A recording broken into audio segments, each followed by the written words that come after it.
Assalamualaikum warahmatullahi wabarakatuh. Kami dari kelompok konduksi akan mempresentasikan tentang konduktivitas pada komposit. Ya, apa itu konduksi? Konduksi adalah proses hantaran panas pada medium pada akibat perbedaan temperatur. Yang kedua, terjadi karena hantaran molekul yang bersangkutan tanpa adanya perpindahan dari molekul tersebut. Nah, apa itu komposit? Komposit adalah material yang terbuat dari dua bahan atau lebih yang tetap terpisah dan berbeda dalam level makroskopik selagi membentuk komponen yang tunggal. Nah, jadi pertama saya akan menjelaskan dari jurnal pertama, yaitu tentang konduksi panas komposit polimer yang dicampurkan oleh polipropilena berserta pasir. Nah, mengenai komposit polimer. Bahan polimer dapat menjadi salah satu alternatif untuk pembuatan bahan konduktor panas. Syarat-syaratnya membuat bahan konduktor panas didapat dengan cara memodifikasi polimer menjadi komposit polimer. Komposit polimer dapat digunakan sebagai bahan rekayasa. Ya, jadi sekarang hal-hal yang harus diperhatikan dalam menjadikan polimer sebagai bahan rekayasa. Yang pertama ada kemampuan daya hantar panas. Yang kedua ada kekuatan mekanik. Kekuatan mekanik ini jadinya di mana daya deformasinya tinggi sehingga bahan polimer ini tidak mudah retak. Terus yang ketiga adalah kompabilitas terhadap bahan dasarnya harus baik. Nah, kompabilitas terhadap bahan dasarnya ini di mana bahan polimer ini tidak mudah lepas atau meleleh. Nah, yang keempat ada ketahanan terhadap abrasi dan goresan. Nah, kali ini saya akan menjelaskan tentang permasalahan dalam material polimer, di mana material polimer ini memiliki sifat fisisnya akan berkurang jika terkena temperatur yang tinggi. Karena dia terkena temperatur yang tinggi dan sifat fisisnya berkurang, maka produk tersebut jadi tidak tahan lama. Nah, karena ada permasalahan tersebut, kali ini saya akan menjelaskan solusi dari permasalahan tersebut. Yang pertama ada pemilihan jenis polimer yang tepat, di mana kita bisa mencari jenis bahan polimer yang lebih tahan pada suhu tinggi, yang titik lelehnya tinggi. Yang kedua, kita dapat menambahkan filler pada polimer tersebut. Nah, penambahan filler ini dapat memberikan daya hantar panas yang lebih tinggi dibanding kita memakai polimer saja, dan dapat memberikan sifat yang variatif. Untuk menyelesaikan masalah yang tadi, polimer yang tadi, si penulis menggunakan bahan polimer jenis polipropilena dengan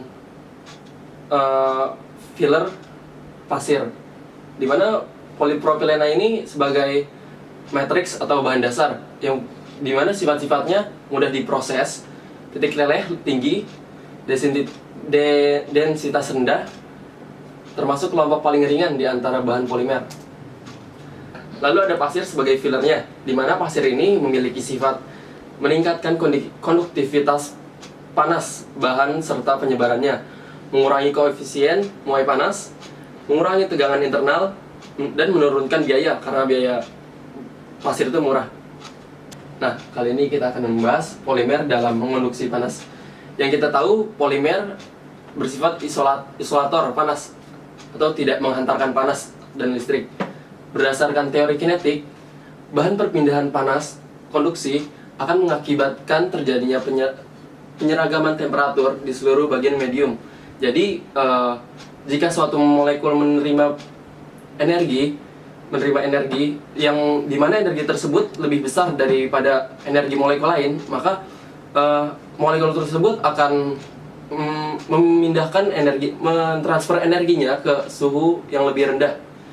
Lalu ada pada bahan polimer, perpindahan energi dilakukan dengan cara vibrasi, translasi, dan rotasi dari rantai molekul. Nah, saya akan menjelaskan metode dari si penulis ini. Si penulis ini menggunakan bahan polipropilena dengan variasi melt flow index atau MF tipe 2 dan 10. Lalu ia menggunakan pasir dengan variasi 10%, 30%, 40%, dan 50%. Nah, penyiapan sampelnya ketika semua bahan itu sudah disiapkan, dia melakukan blending dalam labo plastomil pada temperatur 180 derajat, lalu dilakukan hot pressing dan dilanjutkan dengan cold pressing, seperti yang ada di skema di samping saya ini. Nah, alat yang digunakan untuk mengukur konduktivitas panasnya adalah OSK 4565A. Lalu dilakukan percobaan pada temperatur 0 derajat Celcius sampai 199,9 derajat Celcius, dan saintik temperaturnya dilakukan pada 50 derajat Celcius. Hasil dan pembahasan dari percobaan tersebut adalah, yang pertama, perubahan fraksi volume pengisi sangat mempengaruhi konduktivitas bahan komposit. Seperti yang kita bisa lihat di skema di samping saya, semakin banyak volume pasir yang ditambahkan, maka semakin tinggi juga konduktivitas panasnya. Hal ini sangat sesuai dengan teori kuantum, di mana semakin banyak penambahan filler atau penambahan pengisinya, itu akan menyebabkan meningkatnya gerak translasi, vibrasi, dan rotasi, sehingga rotasi pada molekul atom, sehingga menyebabkan proses transfer juga lebih mudah. Nah, yang ketiga, dari hasil percobaan itu ditemukan bahwa komposit polipropena MF2 cenderung memiliki konduktivitas panas yang lebih besar dibandingkan komposit polipropilena MF10, karena polipropilena MF2 memiliki derajat kristalisasi yang lebih besar dibandingkan polipropilena MF10. Jika memiliki derajat kristalisasi yang lebih besar, maka konduktivitas panasnya juga akan lebih besar. Lalu, sekarang ada jurnal kedua tentang analisa konduktivitas panas komposit sabut kelapa dan resin polyester dengan variasi tekanan dan waktu uji. Jurnal ini sebenarnya sama dengan jurnal pertama, cuma bedanya si penulis menggunakan sabut kelapa dan resin polyester. Mengenai sabut kelapa dan resin polyester itu sendiri, penulis menggunakan matriks sabut kelapa dan kemudian pengisinya adalah resin polyester. Pada penelitian ini menggunakan alat kompa panas yang memiliki kemampuan tekanan dan transfer panas pada komposit. Penggunaan sabut kelapa dan resin PE. Sabut kelapa dan sebagai matriks itu memiliki serat yang cukup kuat dengan ukuran yang beragam. Resin PE sebagai pengisi itu menjadikan sabut kelapa sebagai komposit dari alam. Komposisi bahan yang digunakan yaitu ada 80% volume sabut kelapa dan 20% volume resin PE. Dengan metode penekanan panas, variasi tekanannya ada 3, yaitu yang pertama ada 30 kg per cm kuadrat, 40 kg per cm kuadrat, dan 50 kg per cm kuadrat. Dan kemudian yang terakhir ada temperatur kompositnya kurang lebih ada 90 derajat Celcius. Nah, ini adalah tabel pembahasan dari komposit. Yang diubah pada tabel ini adalah tekanannya. Berikut adalah grafik tentang konduktivitas dan waktu.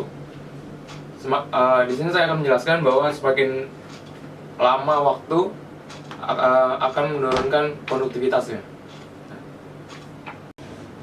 Kepadatan komposit sabut kelapa resin berpengaruh terhadap harga konduktivitas panas dan pada waktu awal pengukuran komposit yang padatannya tinggi, konduktivitas juga tinggi. Pada waktu pengukuran berikutnya, komposit dengan kepadatan tinggi turun drastis, dan secara keseluruhan komposit sabut kelapa dan resin kurang stabil konduktivitasnya. Ya, berikut ini adalah grafik di mana perbandingan konduktivitas panas komposit polipropena pasir dengan komposit sabut kelapa resin PE. Pada sebelah kanan grafik bisa dilihat bahwa grafiknya naik, dan pada jurnal kedua grafiknya turun drastis.